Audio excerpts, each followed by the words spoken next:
ကိုတန်ဖိုးထားတတ်လာတဲ့အခါသူများရဲ့မျက်ဝန်းအကြည့်နဲ့ကိုတန်ဖိုးကိုဖျက်ခံလိုက်ခြင်းဟာသူတစ်ပါးရဲ့လက်ထဲကိုရဲ့တန်ဖိုးနဲ့ပျော်ရွှင်မှုကိုအနှင်းလိုက်တာနဲ့တူပါတယ်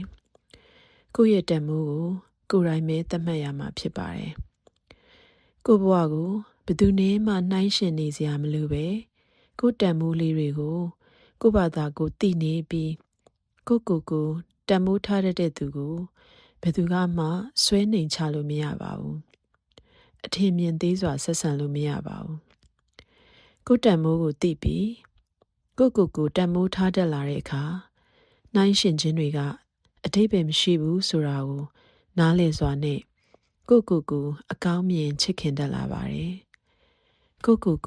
တန်ဖိုးထားတတ်လာတဲ့အခါသူများဘဝတွေကိုလိုက်ပြီးနှိုင်းယှဉ်အားကြမနေတော့ပဲကိုဘဝကလေးကိုသူများအားကြရလောက်အောင်ကျေနပ်ရောင်ရဲစွာနေထိုင်တတ်လာပါတယ်။နားထောင်ပေးတဲ့အတွက်ကျေးဇူးတင်ပါတယ်။